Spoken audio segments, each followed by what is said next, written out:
On va écouter un extrait de quelque chose. Et là, on va en parler un tout petit peu après en vitesse. Ouais, vas-y. Ça va se lancer, normalement. Ah non. Pas tu sais ce que c'est. Oh non. Allez, on se donne 30 secondes et puis on en parle après. Comme métaphore, monsieur Ilkis, une métaphore n'a pas un sens littéral. Vous croyez? C'est parti. On sent qu'il assume pas trop. Gros plan sur mes dents, m'arrange me marre à temps percé, les tympans, j'ai la vanne facile, pile dans les temps je ris, rigole tout le temps, tire sur mon doigt. Ah. Tout le monde porte un masque, tout le monde porte un masque. Le silence isole, personne n'est seul quand c'est l'histoire d'un malabar baratineur qui rentre dans un bar, black car on marche sur le comptoir, plus on se marre. Alors Varobas, qu'est-ce que c'est que ça? En vrai, c'était bien avant Seb Lafrite et Mr V, je tiens à le dire. Non, en vrai, moi j'aime bien le hip-hop, j'aime bien la musique, j'aime bien chanter, j'aime bien rapper, j'aime bien faire ça. Et j'ai un pote qui s'appelle Yohan Turpin, je vous invite vraiment à découvrir son travail qui est incroyable. Et puis un jour, j'ai sorti un son qui s'appelle, j'avais fait un rap, j'avais fait une vidéo spéciale, un Varobas se la raconte, qui s'appelait... c'était à l'époque de ma dépression, mais qui s'appelait Ça bordait. Ça bordait, et en fait les retours ont été incroyables de ce Varobas se la raconte. Et moi ça m'a saucé, non seulement ça m'a amusé en fait d'écrire un rap et de rapper, tu vois, mais en plus les retours ont été incroyables. Et je dis un jour je ferai un album, Lolilol, et le pote Yohan Turpin m'a pris au sérieux et m'a dit bah viens, vas-y, on le fait, on se donne 2 mois. Et on se donne 15 jours pendant les vacances et on le fait. Donc c'est un gros kiff, hein. Ouais, c'est un gros kiff. Donc en vrai vraiment c'est très cool. Et en fait j'assume pas parce que je suis vraiment pas tout le temps dans les temps du tout.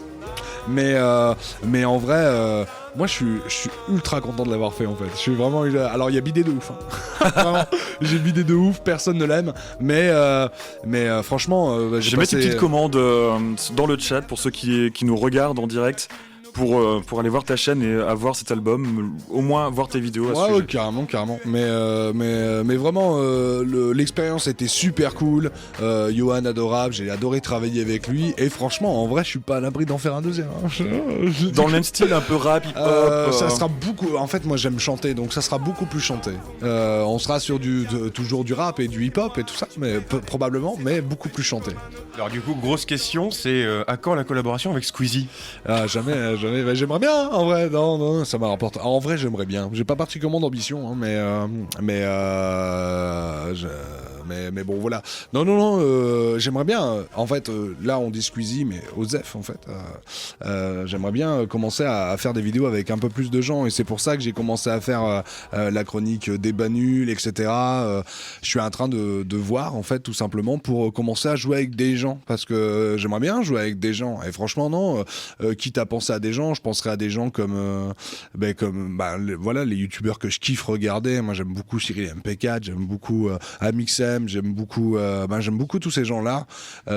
Et j'adorais me roder et faire un bon contenu qui leur donne envie de tenter l'expérience avec moi et de faire ces vidéos ensemble, quoi. C'est vraiment dans une volonté. Par exemple, les débats nuls, le nouveau concept que j'ai fait avec le pote Tony, qui est stand-upper, qui est très très bon. Je vous invite à découvrir son travail aussi sur scène au Spotlight. Il est à l'Autrement dimanche, un petit bar trop cool, tous les dimanches à 18h. Je fais de la promo pour tout le monde, mais vraiment ce contenu est pensé non seulement pour moi m'amuser, vraiment, parce que c'est un vrai délire, et en plus c'est pour commencer à travailler avec des gens. Voilà, j'attends de roder le concept, et après franchement je demanderai aux copains. Peut-être même des feats avec d'autres Twitchers, des YouTubeurs. Ah ouais, carrément, mais avec plaisir en fait. Et c'est dans une volonté de vouloir arrêter de travailler constamment tout seul. Que je crée. Il y a encore des trucs dans le carton, dans les cartons, mais j'aimerais vraiment commencer à faire des collabs, etc. Et pas pour faire des collabs ou des vues, tu vois. Regarde, j'en ai fait une avec un pote stand-upper qui a pas particulièrement une grosse communauté, mais c'est vraiment pour jouer avec des gens. Après, bien sûr, en effet, par exemple, genre faire une vidéo avec Cyril MP4, C'est juste pour moi me faire kiffer. Hein. Tu vois, faire une vidéo avec Alain Chabat et Zidane, c'est juste pour me faire kiffer. Hein. Alors pour information, l'extrait a déjà été extrait. Ouais. Quand tu as dit que tu voulais faire quelque chose avec Alain Chabat, Ouais. les internautes ont déjà clippé, pris l'extrait, et je pense que c'est déjà sur Twitter en ce moment même. Bon, bah voilà. Voilà. Alain, je D'ailleurs, t'aime. on va créer un hashtag exprès pour l'occasion. Hashtag Varobas Dream, le plus beau rêve de la vie de Varobas. hashtag arrobas et Alain. Alors, du coup, on a fait le tour de la musique. Avant de terminer, si vous avez des questions sur Internet, donc sur Twitch Viking, n'hésitez pas. Donc, je suis en train de remonter. Il y avait déjà des questions qui ont été posées. Par exemple, qu'est-ce qui est le plus frustrant? Faire une vidéo avec peu de vues ou faire un stand-up avec 3 spectateurs? Franchement, en vrai, aucune.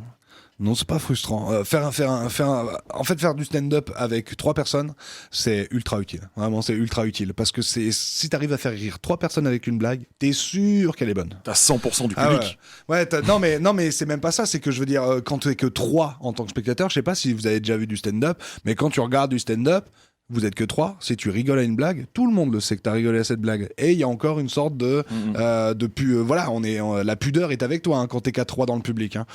Donc quand t'arrives à faire rire ces 3 personnes qu'ils arrivent à oublier qu'ils sont que 3 et qu'ils savent que le voisin de droite et le voisin de gauche rigolent, eh ben ça veut dire que ta blague est vraiment drôle. Donc c'est ultra utile. Je sais pas si je me suis fait bien comprendre, mais en tout cas, c'est ultra utile. Et puis pour les vidéos, en vrai, ça peut être frustrant quand tu fais une vidéo pour qu'elle fasse des vues. Quoi, tu vois, quand tu commences à optimiser le délire, tu vois, tu dis allez vas-y, on va essayer de devenir un vrai youtubeur. Viens, je fais une miniature putaclic et je trouve un titre en majuscule. Tu vois, quand tu commences à manœuvrer tout ça et puis tu regardes un peu les tendances des sujets sur Twitter et puis tu dis ah tiens, bébé Yoda il buzz, je vais faire une vidéo sur bébé Yoda, ça a été le cas. Et puis qu'elle marche pas, ouais, t'es dégoûté. Mais bon là, j'étais pas dégoûté parce que dans tous les cas, je me suis amusé à faire l'exercice, je me suis amusé à la tourner. Et puis en vrai, je veux pas dire que je suis et ça m'a posé souvent problème là, surtout ces dernières années. Mais moi, je suis public de ma chaîne en fait. Je suis public de ma chaîne. Moi, les premiers trucs, les premières vidéos que j'ai fait, en vrai, c'était pour me voir battre les criminels et me voir en costume de super-héros. Tu vois ce que je veux dire? Donc, à partir du moment où une vidéo est cool, je suis très très content. Moi, il me suffit que de ça, quoi. Après, bien sûr, quand on a plein de retours positifs, etc. Forcément. C'est la galéjade. Hein. On va passer à une dernière question et puis on va laisser la place donc à l'émission Kick un coup. C'est ça? Je me plante pas? Ils sont là, ils attendent. Donc, du coup, dernière question. Quel est le plus beau? Passer le 1 million d'abonnés, parce que tu as 85 000 environ là, Ouais, ça doit être ça, ouais. ou tes enfants? Ah bah, mes enfants. Les millions d'abonnés, évidemment. Non, mes enfants. Voilà, vous avez la réponse, donc on va s'arrêter là-dessus. Merci d'avoir écouté l'émission, merci de l'avoir regardé sur Twitch, merci Varobas, merci d'être venu. Petite information, Varobas va revenir très régulièrement, je sais pas si ce sera toutes les émissions, ouais, je viendrai pour nous proposer un petit billet. Ouais, quand je pourrai vraiment, promis, je viendrai. Eh ben, t'es le bienvenu, merci Lazare donc, pour la vidéo. Un plaisir. Et puis on va laisser la place donc à l'émission Kick un coup. J'essaie de rien rater, c'est la première, je suis désolé. Kick un coup.